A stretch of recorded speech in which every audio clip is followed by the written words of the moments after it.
한 아이가 학교에서 신발을 도둑 맞았습니다. 선생님이 아이들의 신발을 조사를 했는데요. 금방 이 신발을 누가 훔쳐갔는지 그 신발 훔쳐간 아이가 발견이 되었어요. 신발을 훔쳐간 이 아이가 그 신발을 신고 다녔기 때문입니다. 신발을 훔치는 것은 정말 나쁜 일인 것이죠. 훔친 신발은 당연히 주인에게 돌려주어야 됩니다. 그리고 신발을 훔친 아이, 당연히 그 응분의 책임을 져야 되는 것이 맞습니다. 그런데 선생님은 이 신발을 잃어버린 아이를 불러서 이 신발을 잃어버린 아이에게 이렇게 이야기를 하는 거예요. 야, 이 신발을 내 친구한테 주면 안 되겠냐? 너는 집이 부자라서 집에 가면 신발이 여러 켤레 있잖아. 이야기를 했어요. 이 선생님께서는요, 이 신발을 훔친 아이가 너무나 가난해서 학교에 신발을 신고 오지 못한다는 것을 알고 있었던 겁니다. 그날 저녁에 이 신발을 잃어버렸던 아이가요, 아빠와 함께 신발 가게에 가서 신을 하나 샀습니다. 그리고 예쁘게 그것을 포장을 해서 그 신발을 훔쳤던 아이의 집을 찾아갔어요. 그리고 그 아이에게 그 신발을 전해줍니다. 야, 네가 이렇게 힘든 줄 몰랐어. 이야기하면서 그 신을 준 거예요. 이 아이가 그 신발을, 새 신발을 받아들고는 한참 동안 울었다고 합니다. 그리고 나서 이 둘은 정말 친한 친구가 되었다고 하는 거예요. 신발을 훔친 것은 정말 나쁜 일인 것이죠. 돌려주는 것이 정당합니다. 이것이 정의예요. 하지만 우리가 살고 있는 이 세상은 정의로만 움직여지지를 않습니다. 모든 것을 정의를 내세워서 정의롭게만 하려고 하다 보면 사실 너무나 팍팍하다, 이런 생각이 들어요. 그래서 정의를 실현하는 것 중요하지만 사실 그보다 자비를 베풀어 주는 것이 훨씬 더 힘 있는 것이다, 의미 있는 것이다 하는 생각을 해보게 됩니다. 자, 그런데 이 자비란 말을 하게 되면요, 왠지 좀 불교적인 이러한 용어가 아닌가, 이런 느낌이 들어요. 우리 기독교를 뭐라고 말합니까? 사랑의 종교라고 말하잖아요.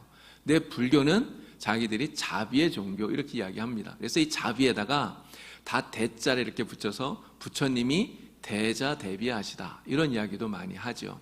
그러나 이 자비라고 하는 이것이 어떤 특정한 한 종교의 전유물일 수 없다는 것이죠. 또 그렇게 되어서도 안 된다고 하는 것입니다. 오히려 성경을 보면요, 하나님에 대해서 하나님이 자비로우신 분이시다 이야기를 많이 해요. 하나님께서 스스로 그렇게 말씀하십니다. 출애굽기 34장 6절을 보니까 나는 자비롭고 은혜롭고 노하기를 더디하고 인자와 진실이 많은 하나님이다. 하나님께서 말씀하셨어요. 하나님께서 자비로우신 하나님이시다 말씀하고 계시는 것입니다. 실제로 우리가 성경을 읽어보면 하나님이 얼마나 자비로우신가 하는 것들을 우리가 많이 금방 알 수가 있습니다. 몇 가지 말씀을 드리면요, 아담과 하와가 선악과를 따먹었잖아요. 근데 선악과를 따먹는 그러한 범죄를 했습니다. 죄의 값은 사망이라고, 반드시 죽는다고 하나님 말씀하셨는데, 근데 아담과 하와가 죽지 않았어요. 하나님께서 그 즉시 그들의 죄값을 묻지 않았습니다. 심지어 하나님 어떻게 하십니까?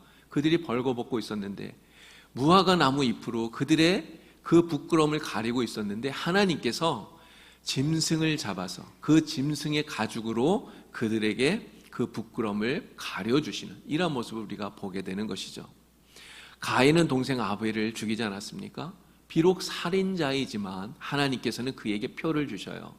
그래서 이 가인이 다른 사람들을 만났을 때 죽임을 당하지 않도록, 해를 입지 않도록 하나님이 자비를 베풀어 주시는 것을 볼 수 있습니다. 소돔성이 멸망할 때는요, 그곳에 살고 있던 롯과 그 가족들을 하나님이 구원하시지 않았습니까? 천사들을 보내서 그들을 구원해 주셨어요. 그런데 이 가족들은, 롯과 그 아내와 두 딸은요, 자꾸만 머뭇거리고 밖에 나가질 않는 거예요. 그때 이 천사들이 어떻게 합니까?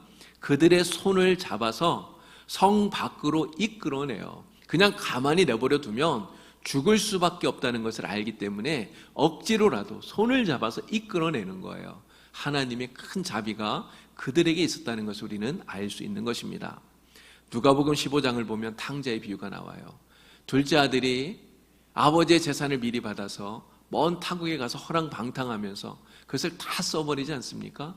그리고 거짓골이 되어서 돌아왔는데 그때 아버지가 어떻게 하시죠? 아버지는 맨발로 뛰어나가서 그 아들을 맞아주는 거예요. 그를 끌어안고 너는 내 아들이다. 살아서 돌아왔으니 얼마나 기쁘냐. 그러면서 잔치를 베풀어 주는 겁니다. 그에게 왜 집을 나갔느냐? 너에게 주었던 그 많은 재산 다 어디다 썼느냐? 한마디도 물어보지 않아요. 책망하지 않아요. 이게 바로 아버지, 우리 하나님의 자비로우신 모습이라고 하는 것입니다. 이처럼 하나님은 자비와 긍휼이 많으신 분이시죠. 여러분, 만일 하나님께서 우리에게 이러한 자비를 베풀어 주시지 않는다면 우리 하나님 앞에서 견딜 수 있는 사람이 있을까요? 저를 비롯해서 어떤 사람도 하나님 앞에서 단 한순간도 우리는 살지 못할 거예요. 우리가 범죄한 그것에 대해서 하나님이 즉각 진노하시고 우리를 책망하시고 우리에게 벌을 주신다면 누가 그 진노를 피할 수가 있겠습니까? 아무도 피할 수 없는 것이죠. 그러나 하나님은 자비의 하나님이시기 때문에 죄 많은 우리를 오래오래 참아주고 계시는 겁니다. 지난번 오래 참음에 대한 말씀을 드리면서 오래 참음을 가능하게 하는 것이 용서라는 말씀을 드렸어요. 그런데 이 용서가 가능하게 하는 것, 그것이 무엇일까요? 바로 이 자비가 있어야 용서가 가능해지는 것입니다. 하나님께서 우리에 대해서 오래 참으시고 우리를 용서해 주시는 것, 바로 하나님이 자비의 하나님이기 때문에 그렇다는 것이죠. 자, 성경은 이 하나님의 성품인 이 자비가 바로 성령의 열매라고 오늘 우리에게 말씀하고 있습니다. 우리가 맺어야 할, 우리가 가져야 할 귀한 성품, 자비라고 말씀하고 있는 것이죠. 그런데 이 자비를 성경에서만 말하는 것은 아니에요. 말씀드린 대로 세상에서도 이 자비를 이야기합니다. 세상 사람들도 자비를 이야기하고 다른 종교에서도 자비를 이야기해요.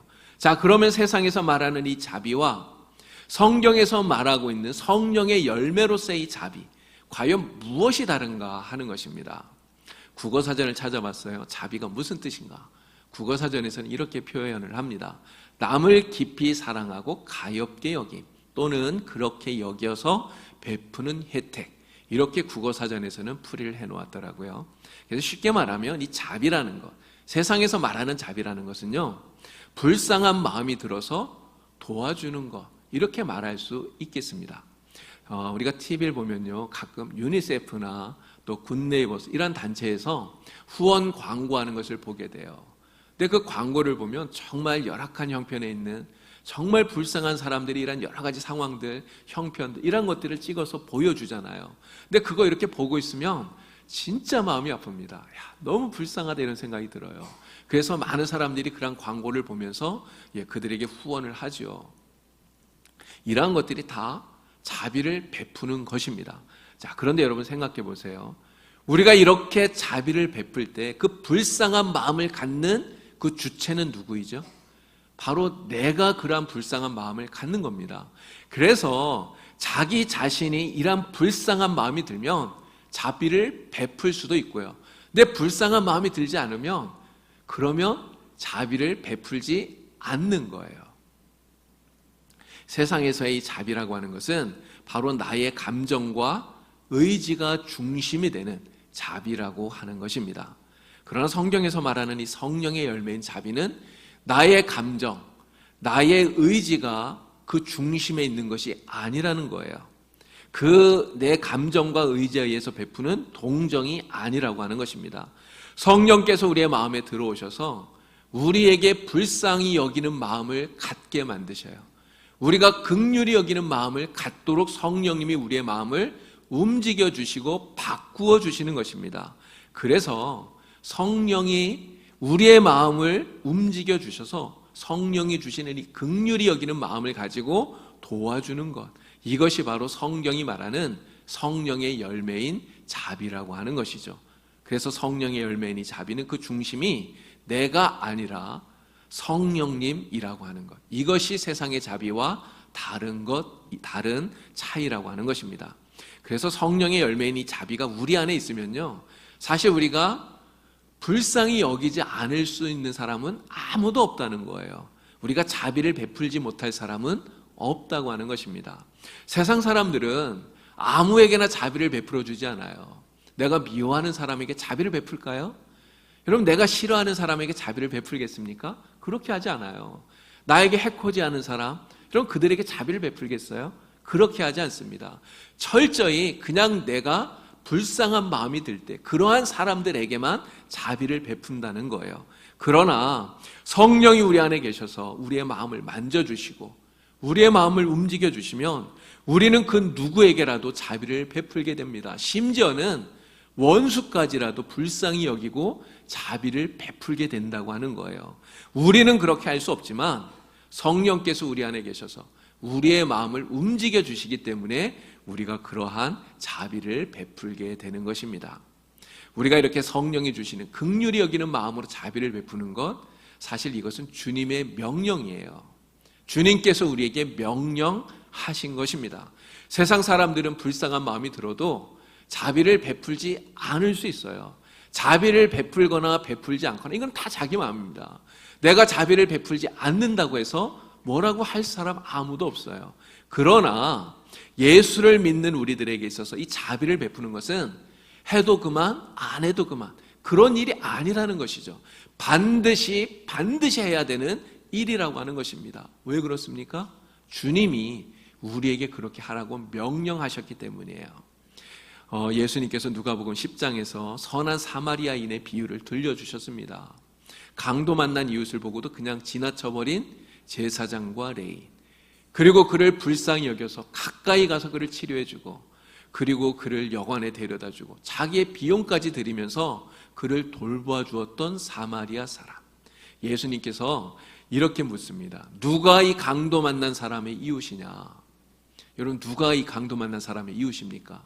선한 사마리아 사람이잖아요. 예수님께서 우리에게 이렇게 말씀합니다. 가서 너도 이와 같이 하라. 주님 말씀하셨어요. 가서 너도 이와 같이 하라. 주님께서 명령하시는 것입니다. 너도 가서 이와 같이 했으면 좋겠다. 이렇게 말씀하시는 게 아니에요. 너도 이와 같이 했으면 정말 좋겠다. 그렇게 하기를 바란다. 권면이나 바람이 아닙니다. 너도 가서 선한 사마리아 사람처럼 자비를 베풀어라. 주님의 명령인 것입니다. 그래서 선한 사마리아 사람처럼 우리도 자비를 베푸는 그러한 성도들이 다 되어야 됩니다. 이 선한 사마리아 사람은요, 자신과 아무런 상관이 없는, 아무런 관계가 없는 사람인데도 불구하고 가까이 가서 그를 도와준 거예요. 여러분, 우리가 누군가에게 자비를 베풀 때 나와 어떤 관계가 있는가? 여러분, 따질 이유가 있겠습니까? 내가 왜 도와줘야 되나? 여러분, 물을 이유가 있겠습니까? 나에게 무슨 유익이 있는가? 우리가 따질 이유가 없다는 거예요. 성령께서 우리 안에 오셔서 우리의 마음을 움직이시고 우리에게 불쌍히 여기는 마음, 긍휼히 여기는 마음을 우리에게 주신다면 우리도 이 선한 사마리아인처럼 주저하지 않고 자비를 베풀 수 있는 여러분들이 다 될 수 있기를 우리 주님의 이름으로 축원을 드립니다. 성경을 보면요, 정말 주님을 닮은 모습으로 선하게 자비를 베푼 많은 사람들의 모습이 나와요. 그 가운데 정말 한 사람, 진짜 예수님처럼 선하게 자비를 베푼 사람 한 사람 꼽아라면 우리는 요셉을 이야기할 수 있습니다.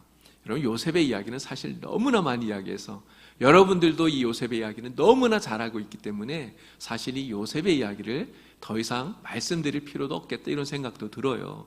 어쩌면 여러분들 가운데 또 요셉이야? 이런 생각이 들지도 모르겠습니다. 그러나 그럼에도 불구하고 우리는 요셉을 이야기할 수밖에 없어요. 왜 그렇습니까? 요셉은 그만큼 우리에게 온전한 신앙인으로서 정말 아름다운 본을 보여준 성경의 인물이기 때문에 그렇습니다. 요셉이 형들을 다시 만난 것이요, 종으로 팔려간 그때로부터 거의 한 20년 정도 시간이 지난 후에 형들을 만나게 되죠. 17살에 종으로 팔려갔잖아요. 30살에 총리가 되었습니다. 그리고 그로부터 7년 동안 흉년이 있었어요. 풍년이 있었죠. 그리고 이제 흉년이 들게 되었는데 그 흉년 기간에 형들을 다시 만나게 된 겁니다. 그래서 이렇게 계산을 해보면 한 20년 정도 이상 시간이 지난 다음 형들을 만나게 된 것입니다. 자, 형들을 만났을 때 요셉은 어떻게 합니까? 형들을 다 용서해 주었어요. 그리고 아버지 야곱과 형들의 가족들을 전부 애굽으로 와서 살게 합니다. 야곱은 이 애굽으로 오고 난 이후에 한 17년 정도를 더 살게 되었죠. 그리고 17년 후에 야곱이 죽었습니다. 이제 이 야곱이 죽은 후에 그 형제들이 다 같이 아버지를 장례하게 되는데, 이 장례식까지 다 마치고 났을 때 그때 문제가 생긴 거예요. 장례식까지 다 마치고 났더니 이 형들에게 걱정거리가 하나 생긴 겁니다. 자기들이 요셉에게 행했던 그 악한 일이 생각이 난 거예요. 이제는 요셉이 우리에게 원수를 갚지 않을까, 이런 근심이 생겨나게 된 것입니다. 요셉을 팔았던 그 사건이 일어난 일이 한두 해 전 사건이 아니잖아요. 실제로 요셉을 팔았던 그 일은요, 지금 이때로부터 거의 한 40년 가까이 지난 일이에요. 정말 오래전 일 아닙니까? 그런데 요셉은 또 17년 전에 이미 형들을 다 용서했는데 형들은 그때를 끄집어내고 그것 때문에 염려하고 있는 것입니다. 요셉은 용서를 했는데 형들은 이 요셉의 용서를 마음으로 받아들이지 못하고 있었던 것이죠. 그러면서 걱정하는 겁니다. 그동안은 아버지가 살아계시니까 아버지 때문에 요셉이 우리를 용서한다고 그렇게 말은 했겠지만, 이제 아버지 돌아가셨으니 요셉이 우리를 미워해서 우리에게 원수를 갚지 않을까, 그들은 그러한 염려를 하게 되었던 것입니다. 그래서 형들은 요셉에게 사람을 보내요. 그리고 이렇게 말을 전하죠. 아버지가 살아계셨을 때 우리에게 이렇게 말씀하셨다.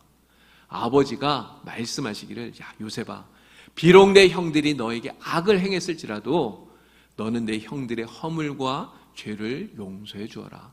아버지가 그렇게 우리에게 말씀하셨습니다. 부디 우리를 용서해 주십시오. 형들이 그렇게 이야기를 한 거예요. 근데 여러분 잘 생각해 보면 진짜 아버지 야곱이 이 이야기를 했을까 좀 의문스러워요.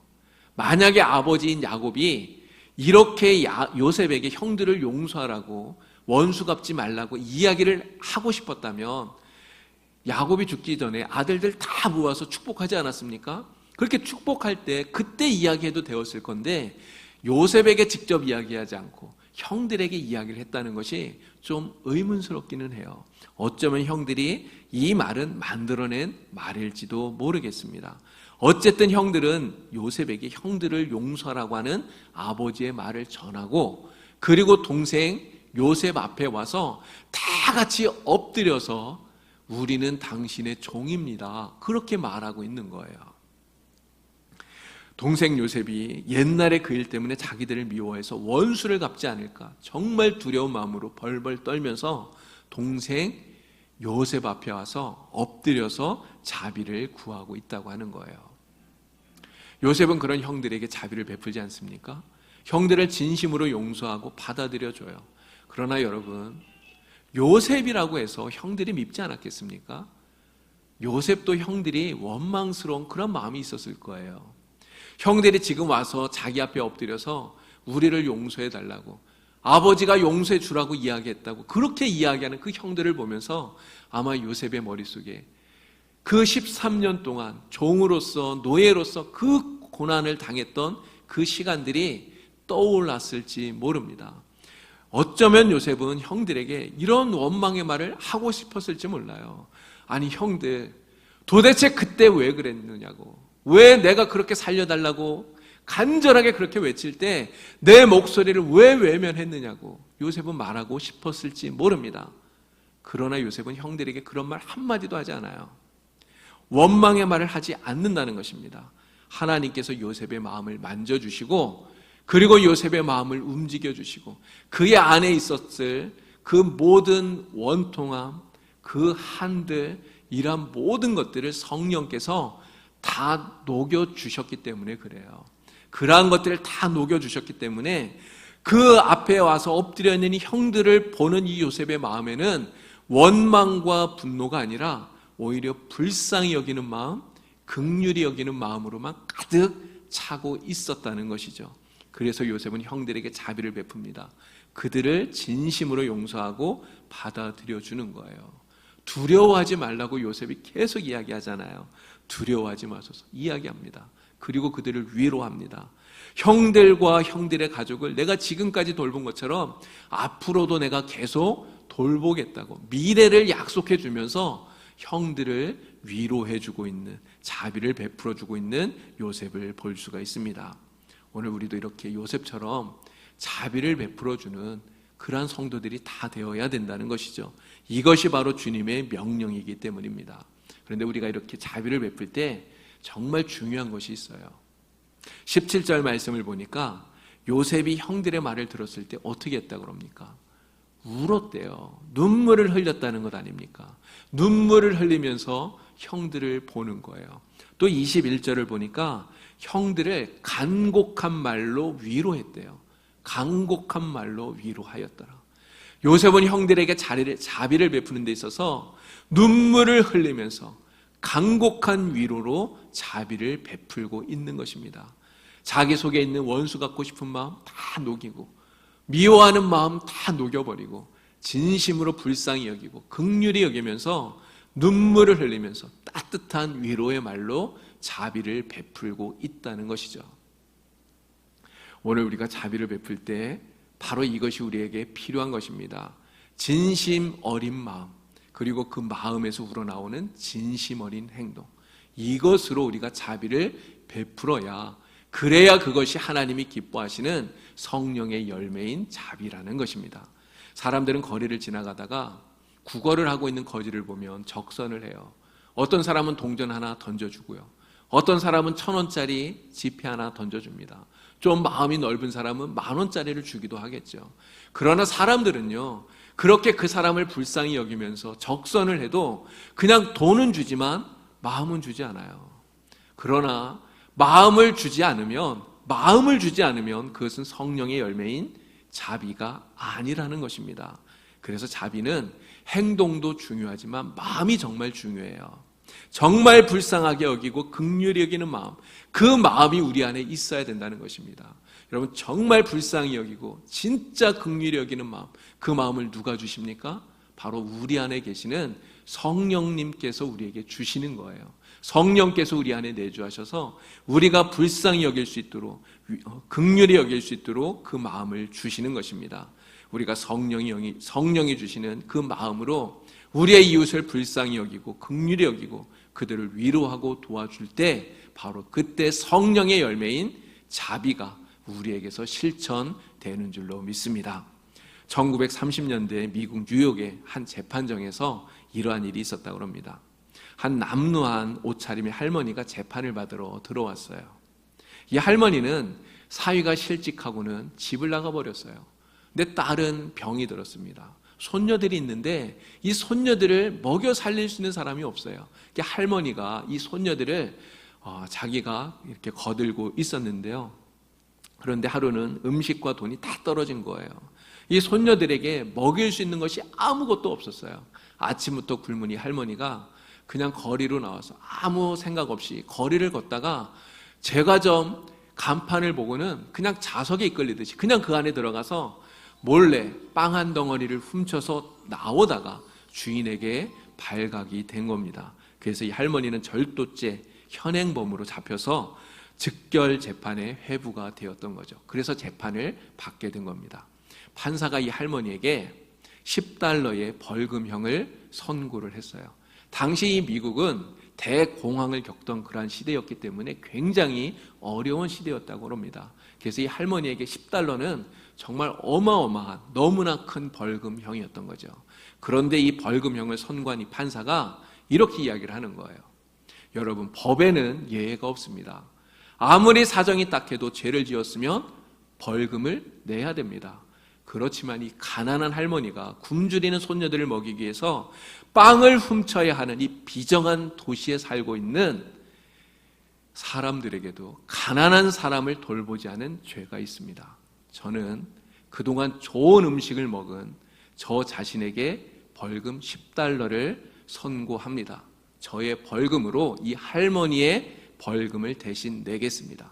그리고 이 법정에 있는 뉴욕 시민 여러분들에게도 각기 50센트의 벌금을 선고합니다. 이렇게 이야기를 한 거예요. 그리고는 자기 지갑에서 $10를 꺼내서 모자에 넣어서 그 모자를 방청석에 있는 사람들에게 돌렸다고 합니다. 그렇게 해서 모인 돈이 $57 50센트예요. 이 판사가 그 가운데 $10는 벌금으로 내고 그리고 나머지 47달러 50센트를 이 할머니 손에 쥐어주었습니다. 할머니가 어떻게 했을까요? 정말 눈에 눈물이 그렁그렁 맺혀서 너무나 감격해서 그 판사를 향해서, 방청석에 앉아있던 방청객들을 향해서 정말 큰 절을 하면서 환한 표정으로 나갔다고 그래요. 이 판사가 바로 뉴욕 시장을 3번이나 지냈던 라과디아라고 하는 판사라고 합니다. 여러분, 주님의 마음으로 자비를 베푸는 그곳에 진정으로 하나님의 사랑이 생겨나는 것입니다. 하나님이 주시는 참 기쁨이 바로 그 자비가 실행되어지는 그곳에 있게 되는 것이죠. 오늘 우리가 살아가는 그 인생의 삶의 자리에 바로 이러한 기쁨이 충만하길 원합니다. 누군가 자비를 베풀어 주기를 바라는 것이 아니라 오늘 우리가 정말 주님의 마음으로, 성령께서 우리에게 주시는 그 마음으로 이 자비를 행할 수 있는, 이 자비를 베풀 수 있는 그러한 성도들이 다 되기를 바랍니다. 가서 너도 이와 같이 하라. 주님의 이 말씀을 우리가 기억하면서 주님처럼, 우리 요셉처럼 자비를 베푸는 복된 성도들이 되기를 우리 주님의 이름으로 축원을 드립니다. 기도드리겠습니다. 하나님 아버지, 성령께서 우리의 마음을 만져주시고 움직여주셔서 주님처럼 불쌍히 여기는 마음, 긍휼히 여기는 마음 갖게 하여 주시옵소서. 그래서 우리 이웃 누구에게라도, 심지어 원수까지라도 불쌍히 여기고 자비를 베풀 수 있는 저희들이 되도록 도와주시옵소서. 저희들의 힘으로는 할 수가 없사오니 성령의 능력으로 자비를 베풀며 살아가는 주님의 백성들이 되도록 날마다 도와주시옵소서. 예수님의 이름으로 기도드리옵나이다. 아멘.